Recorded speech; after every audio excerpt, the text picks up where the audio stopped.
America రాజకీయ చరిత్రలో ఎప్పుడూ లేని విధంగా ప్రపంచాన్ని ఉలిక్కిపడేలా చేసిన సంఘటనగా ట్రంప్పై జరిగిన దాడి నిలిచిపోయింది.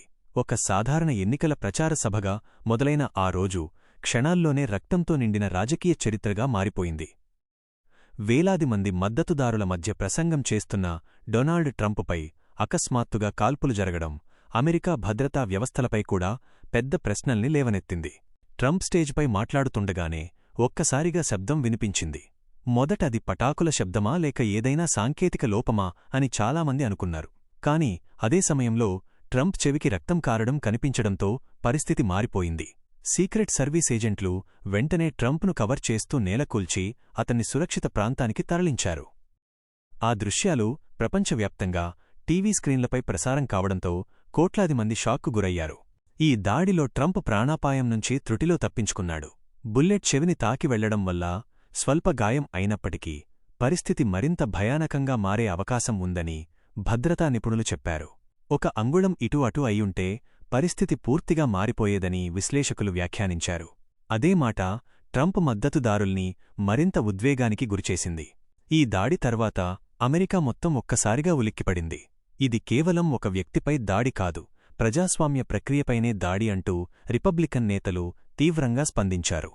మరోవైపు డెమోక్రాట్లు కూడా ఈ ఘటనను ఖండిస్తూ రాజకీయ హింసకు ఎక్కడా స్థానం లేదని స్పష్టం చేశారు.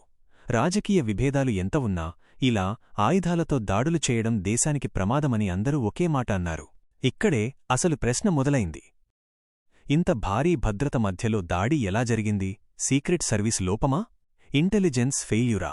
లేక ముందే తెలిసినా నిర్లక్ష్యం చేశారా? ఈ ప్రశ్నలపై దర్యాప్తు మొదలైంది.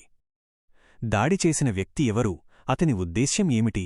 అతడు ఒంటరిగా చేశాడా లేక వెనుక ఎవరో ఉన్నారా అన్న కోణాల్లో విచారణ సాగింది. ఈ ఘటన తర్వాత ట్రంప్ రాజకీయంగా మరింత బలంగా బయటకు వచ్చాడని చెప్పాలి.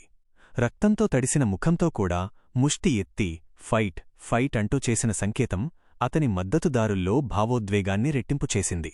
ట్రంప్ను ఒక బాధితుడిగా, ఒక ఫైటర్గా చూపించే చిత్రాలు సోషల్ మీడియాలో వైరల్ అయ్యాయి. దీని ప్రభావం ఎన్నికల ప్రచారంపై స్పష్టంగా కనిపించింది.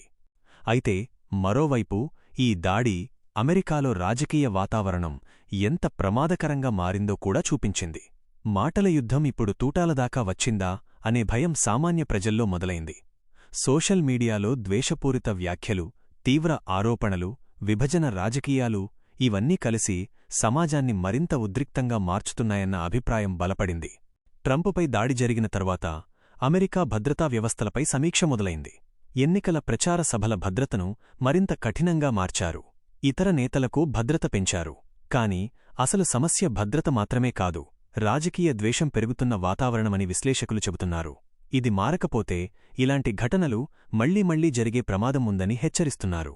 మొత్తానికి ట్రంప్పై జరిగిన ఈ దాడి ఒక వ్యక్తి కథ మాత్రమే కాదు, ఇది అమెరికా ప్రజాస్వామ్యానికి వచ్చిన హెచ్చరిక. రాజకీయ విభేదాలు ఎంత ఉన్నా హింసకు తావు ఇవ్వకూడదన్న సందేశం. రాబోయే రోజుల్లో ఈ ఘటన అమెరికా రాజకీయాలను ఏ దిశగా తీసుకెళ్తుందో చూడాలి. కాని ఒక విషయం మాత్రం స్పష్టం, ఈ దాడి తరువాత అమెరికా రాజకీయాలు మునుపటిలా ఉండవు. మీరు అందించిన అమెరికా రాజకీయ పరిణామాల విశ్లేషణను యథాతథంగా అందించాను. ఈ ఘటన తర్వాత మారిన అంతర్జాతీయ రాజకీయ సమీకరణాల గురించి కానీ లేదా మరే ఇతర అంశంపై కానీ నేను మీకు సహాయపడమంటారా?